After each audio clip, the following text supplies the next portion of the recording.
Monsieur le Président, Messieurs les membres du jury, chers publics, chères contradictrices. En guise d'avant-propos, je souhaiterais exprimer toute ma gratitude à l'équipe Rhetorica et à la main innocente qui nous a propulsés, ma contradictrice et moi, en tête de l'ordre de passage devant vous cet après-midi. Je suis vraiment honorée de cette mission, de ce travail qui nous incombe aujourd'hui, pour environ la 10e édition du concours. Toutefois, si je suis vraiment honnête avec vous, je me dois d'admettre qu'avant de ressentir ce sentiment de gratitude, j'ai d'abord, et mes amis présents aujourd'hui pourront en attester, été submergée par une vague de panique dévastatrice, un stress paralysant, à l'idée même de parler devant vous aujourd'hui. Pourtant, après une très longue insomnie, j'ai réussi à remettre mes idées au clair et j'ai commencé à travailler sur le sujet qui nous intéresse aujourd'hui. Moi qui venais de passer une nuit blanche, les boyaux serrés et la gorge nouée, à l'idée du travail qui m'attendait, je devais maintenant défendre l'idée que oui, le travail, c'est la santé. Contrainte et forcée, j'ai donc fait quelques recherches afin de mieux cerner le sujet, lesquels m'ont permis de me confronter à des avis différents de celui que j'avais pu me faire a priori. Des idées qui m'ont permis au final d'affirmer selon deux angles de vue distincts qu'effectivement, le travail, c'est la santé. Dans le cadre de ces recherches, j'ai donc logiquement commencé par m'intéresser aux définitions des différents termes du sujet. Le travail, tout d'abord, est défini par l'Académie française comme le labeur, l'application à une tâche, l'effort soutenu pour faire quelque chose. Il s'agit d'ailleurs de l'esprit comme du corps. Le second terme important du sujet est le verbe « être ». Ce terme est, dans le contexte du sujet, un verbe intransitif, employé pour mettre en relation le sujet et l'attribut. Les souvenirs de mes cours de grammaire étant bien loin, j'ai donc fait quelques recherches afin de trouver des exemples pour illustrer cette définition. J'ai donc trouvé tout naturellement « le ciel est bleu », « penser est le propre de l'homme » et, ma favorite, « les affaires sont les affaires ».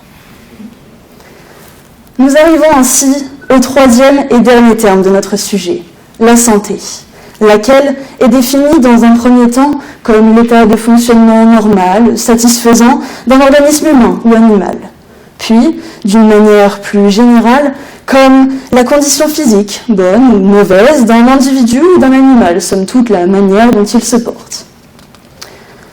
En dehors de l'aspect physique, la santé fait également référence à l'état mental des personnes, lequel est défini par l'Organisation mondiale de la santé comme l'état de bien-être qui permet à chacun de réaliser son potentiel, de faire face aux difficultés normales de la vie, de travailler avec succès et de manière productive et d'être en mesure d'apporter une contribution à la communauté.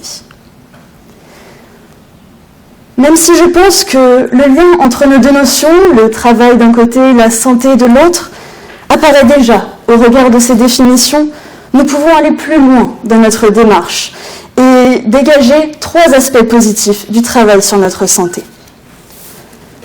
Tout d'abord, il est connu et reconnu que notre travail au sens d'activité professionnelle a un rôle sur notre santé psychique, en participant à l'attribution de notre identité sociale, ou du moins à notre valorisation sociale.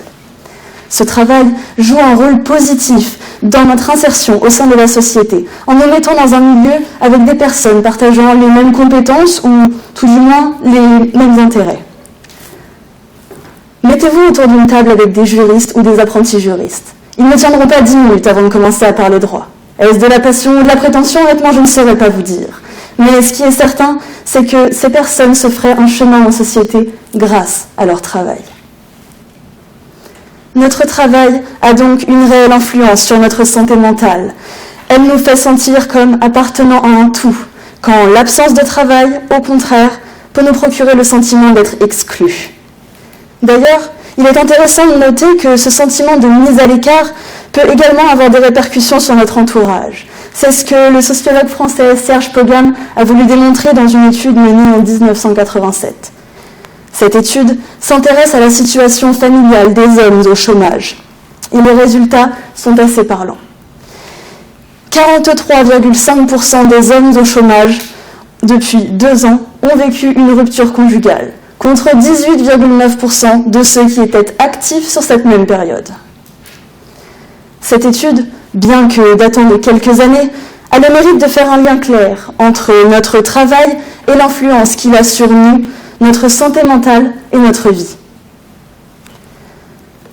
Au-delà de l'influence de notre activité sur notre insertion sociale, je pense que ce travail a aussi pour vertu de nous procurer un sentiment d'accomplissement, une satisfaction personnelle.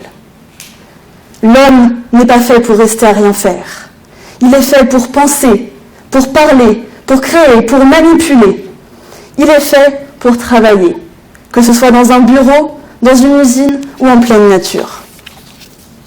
La satisfaction d'avoir fait quelque chose de sa journée est un sentiment que ne peuvent ressentir les personnes qui restent scotchées dans leur canapé, que ce soit intentionnellement ou parce qu'elles y sont malheureusement contraintes. Une étude OpinionWay très récente de novembre 2020 a été menée par Microsoft France 1 afin de venir étudier l'impact du travail sur le bonheur personnel des actifs français. Il en est ressorti d'une part que 72% des 2025 personnes interrogées ont jugé que le travail contribue assez, voire beaucoup, à leur bonheur personnel. D'autre part, de manière encore plus flagrante, 91% des personnes constituant le panel ont estimé qu'il existe une corrélation entre bien-être au travail et bonheur personnel. Cette étude montre de façon très claire que même dans une période troublée comme nous la connaissons depuis maintenant 2 ans, les Français estiment toujours globalement que leur travail est vecteur de bonheur. Le cerveau de l'homme est fait pour fonctionner, pour être stimulé, et il en est de même de son corps.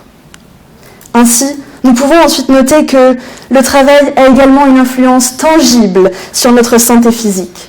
S'il peut s'avérer compliqué pour certains d'entendre que le travail est bon pour notre santé, il est beaucoup plus simple d'admettre que l'absence de travail peut lui être préjudiciable. En effet, le chômage, mais aussi l'absence pure et simple de toute activité extra-professionnelle peuvent provoquer un sentiment de dévalorisation et donc une perte d'estime de soi. La honte et la culpabilité qui peuvent en résulter s'accompagnent fréquemment d'un état de stress durable lié à la pression que la société fait peser sur tout un chacun quant à ses aspirations professionnelles. La fuite de cet état de stress conduit parfois les individus à se réfugier dans des comportements compensatoires, consommation d'alcool, de drogue, addiction aux jeux vidéo ou à la télévision. Autant de comportements qui, à la longue, peuvent déclencher chez ces personnes des pathologies telles que l'insomnie ou la dépression, et parfois, dans les cas les plus graves, mener au suicide. À titre indicatif, une étude de 2014 conduite par l'INSERM a révélé qu'une personne au chômage a 2 fois plus de risques d'avoir un accident cardiovasculaire et 3 fois plus de risques de décéder, quelle qu'en soit la cause, qu'une personne à profil égal ayant un emploi. De quoi nous motiver à nous lever le matin. Enfin, je pense que le dernier aspect à aborder dans cette énumération non exhaustive des différents impacts positifs du travail sur notre santé serait l'aspect financier. En effet, les chercheurs montrent sans mal que l'emploi est le meilleur moyen d'accéder aux ressources économiques nécessaires pour se loger, se nourrir, avoir une hygiène décente, accéder à l'instruction, aux loisirs. Tous ces besoins qui conditionnent en grande partie notre santé. Cher jury, cher public, j'espère avoir réussi à vous prouver, à travers ces quelques mots, que le travail est réellement un atout pour notre santé. Cependant, que j'y sois parvenue ou non, je pense qu'il est de mon devoir de venir démystifier un petit peu notre sujet du jour. Je me suis attachée à vous exposer de quelle manière notre travail pouvait être bénéfique à notre santé. Cependant, si on reprend la seconde définition que je vous ai citée plus tôt, celle-ci se définit comme la condition physique, qu'elle soit bonne ou mauvaise.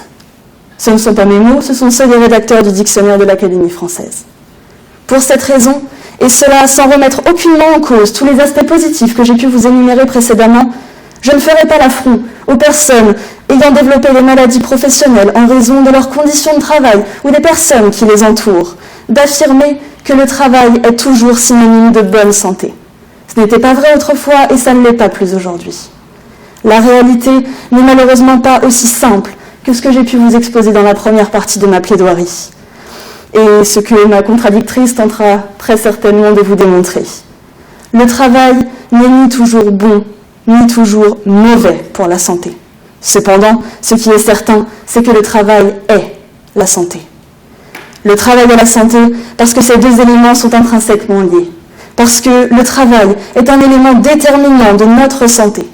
Ainsi, répondre à la simple question de savoir si on est heureux au travail nous permettra globalement déjà de savoir si, à long terme, ce travail risque de nous rendre malades ou si, au contraire, il participera à notre bonne santé. Dans un cas, comme dans l'autre, le constat reste le même. Le travail, en tant que facteur essentiel de notre bien-être, est la santé.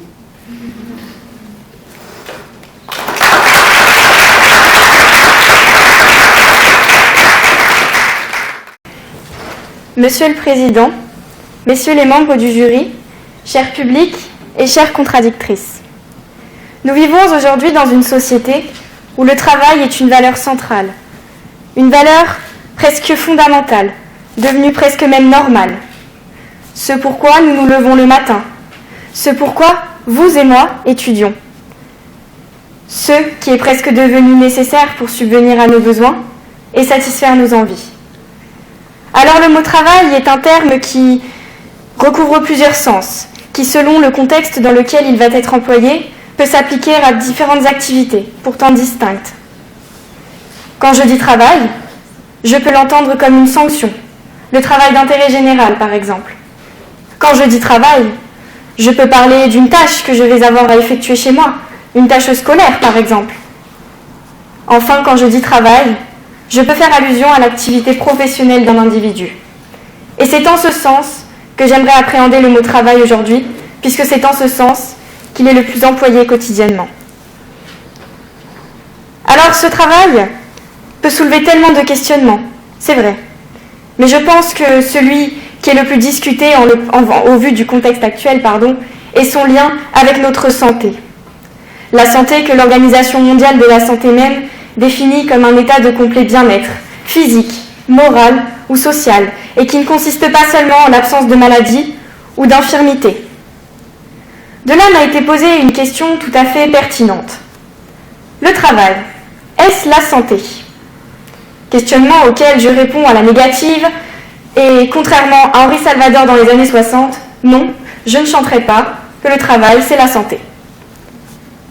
La question de l'impact du travail sur notre santé, notre bien-être physique, moral ou social, n'est pas non plus nouvelle, il faut le dire.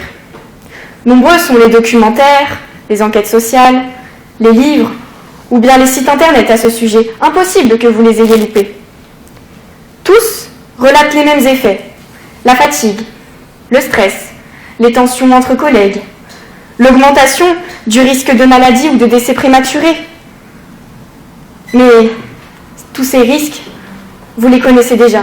Je suis même sûre que ce sont les premiers auxquels vous avez pensé à l'écoute de ce sujet. Il serait donc pour moi tout à fait inutile, naïf, voire même impertinent d'y fonder dessus l'intégralité de mon argumentation. Pour commencer, je vous propose un bref voyage dans les couloirs du temps, tels les visiteurs, mais du passé. Le travail existe depuis bien plus longtemps qu'on ne le pense. D'un point de vue étymologique, il faisait référence à un instrument de torture, tripalium en latin.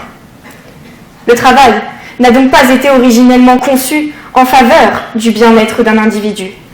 Le travail était une punition, le travail était un châtiment. Le travail n'avait pas pour objectif de garantir le bien-être, tout au contraire. Synonyme de pénibilité pour les personnes qui y étaient contraintes.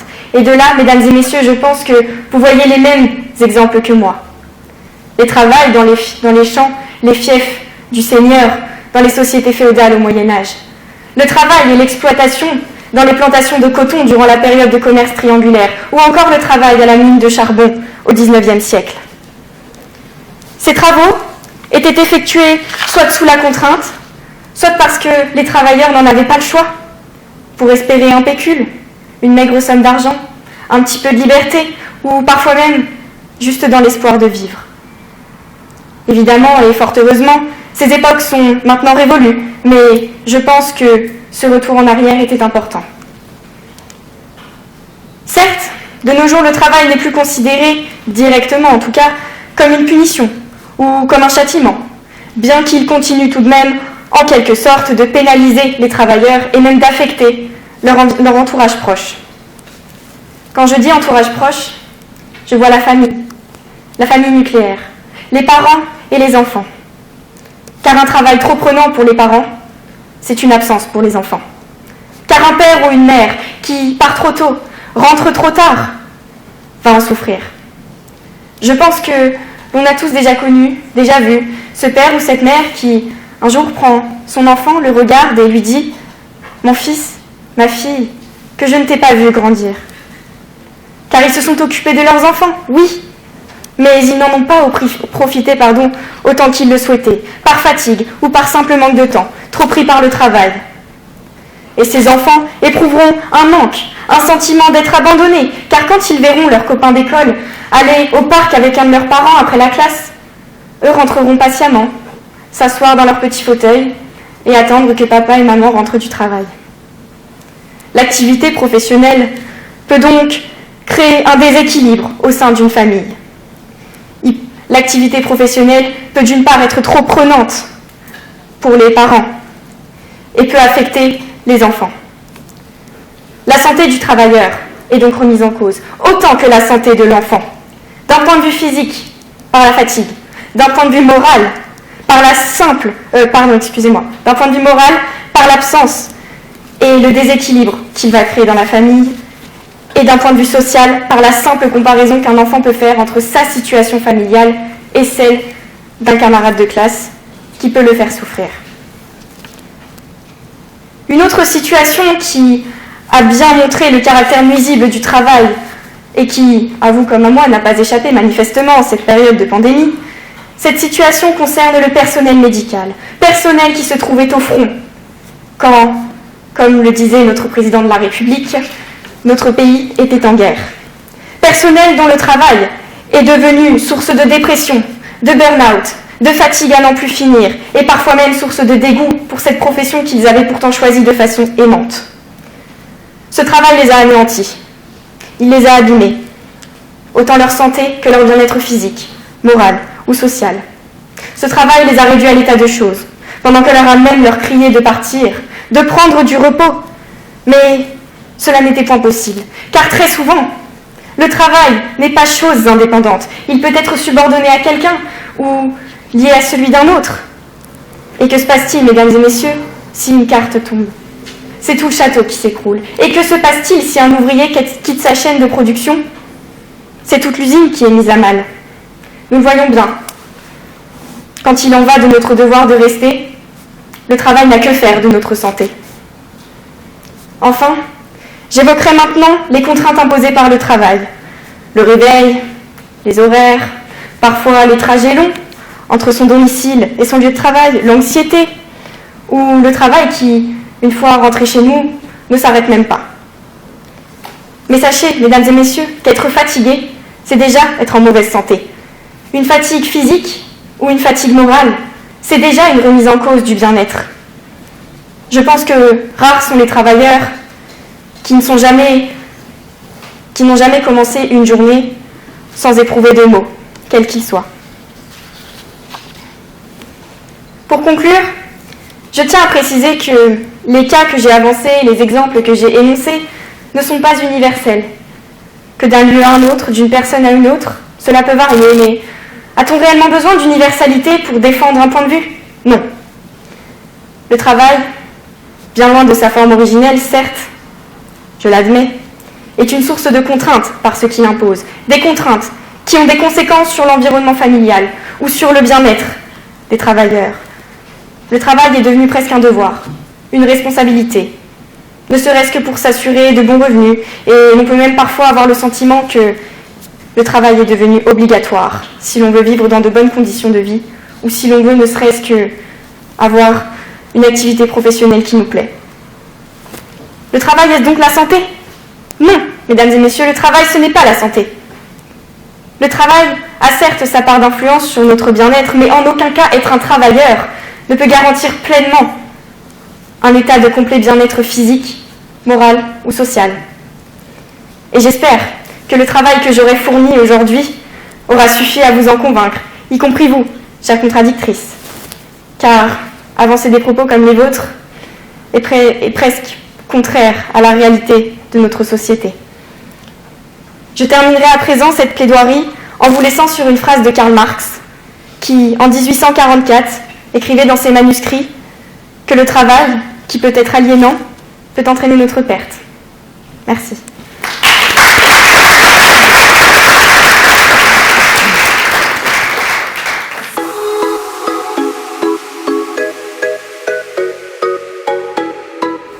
Merci, Monsieur le Président. Merci, chère contradictrice, pour cette belle plaidoirie qui a failli convaincre. C'est pas passé loin, mais malheureusement, je n'y adhère pas. Vous avez commencé, chère contradictrice, par me faire un petit historique sur les origines latines du mot travail. Vous nous avez parlé du mot tripalium, l'instrument de torture à 3 branches. Mais vous avez oublié un bout de l'histoire, chère contradictrice.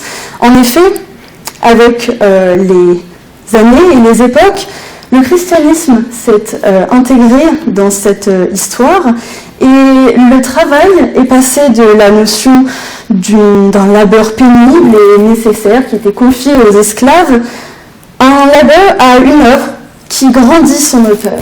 Et à ce moment-là, un nouveau mot est apparu, le mot opus.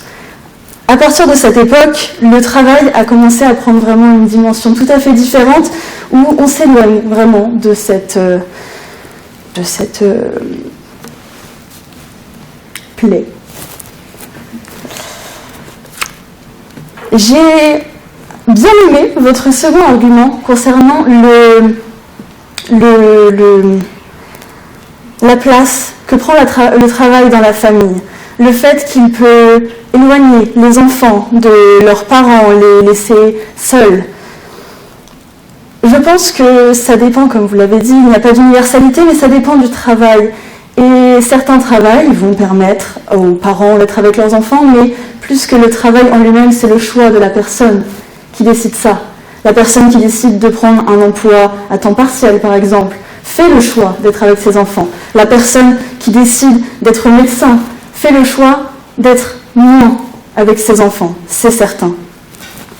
Pour autant, est-ce que ces enfants sont vraiment plus malheureux ? Je n'en suis pas certaine. Vous nous avez parlé ensuite de l'impact, notamment avec la crise actuelle, sur le personnel médical. Le fait que leur travail les a rendus malades, parce qu'ils étaient exposés à des situations stressantes, à des maladies, au virus, évidemment, je ne vous l'explique pas. Cependant, leur travail a permis la santé de millions de personnes. Parce qu'eux ont travaillé, toutes ces personnes ont vécu. Donc, je ne pense pas qu'on puisse dire que leur travail soit source exclusivement de maladies et soit négatif. Parce qu'au final, leur travail a pourvu la santé.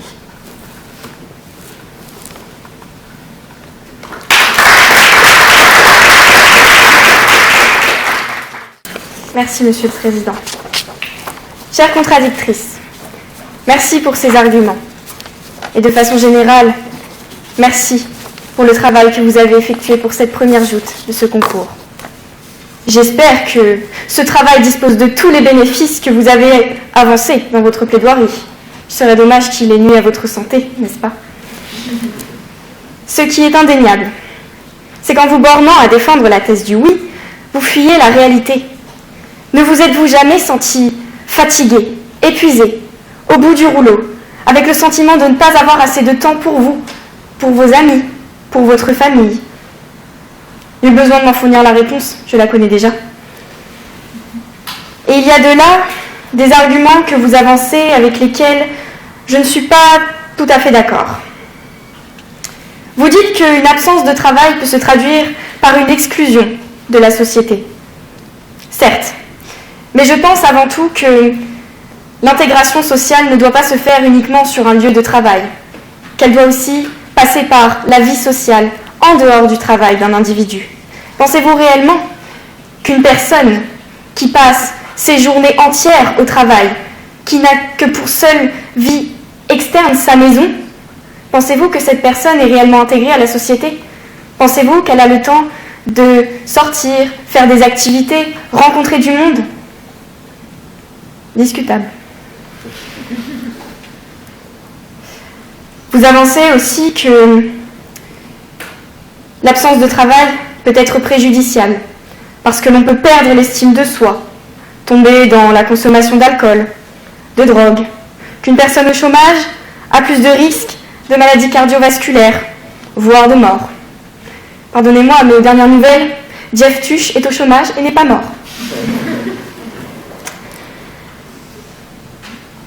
Vous dites que le travail est un besoin vital, un facteur essentiel de notre vie. Mais pourquoi est-il devenu aussi vital?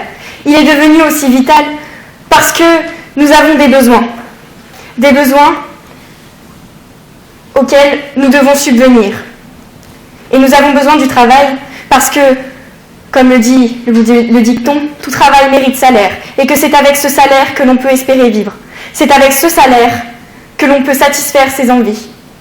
Donc, le travail, certes, est devenu vital, mais le travail n'est pas devenu vital pour les raisons que vous avancez. Il est devenu avant tout vital parce qu'on a besoin de la rémunération qui est au bout. La personne, certes, peut choisir de travailler à temps partiel ou à temps complet, mais encore une fois, pensez-vous réellement qu'en choisissant de travailler à temps partiel, elle va pouvoir réussir à avoir suffisamment de revenus à la fin du mois pour subvenir à ses besoins? Si c'est le cas, en tout cas, elle a de la chance. Est-ce pour autant que les enfants sont malheureux? Je ne sais pas. Enfin, pour terminer, le personnel médical. Certes, leur travail a permis la santé. Nous ne les remercions jamais suffisamment pour ça. Leur travail a permis la santé des autres, mais la leur, qu'en faites-vous? Leur travail a justement agi au détriment de leur santé. C'est pourquoi j'avance, et j'avancerai toujours, que le travail, ce n'est pas la santé. Chère contradictrice, défendre la thèse du oui, c'est nier, c'est fermer les yeux sur une réalité. Un travailleur n'est pas nécessairement en bonne santé. Et les bénéfices du travail que vous avancez sont loin de compenser, à mon sens, toutes les contraintes qu'il peut représenter. Si ces contraintes, mêlées à la fatigue, au stress, au manque de temps pour ses proches, ne sont pas suffisants, alors que vous faut-il de plus? Merci.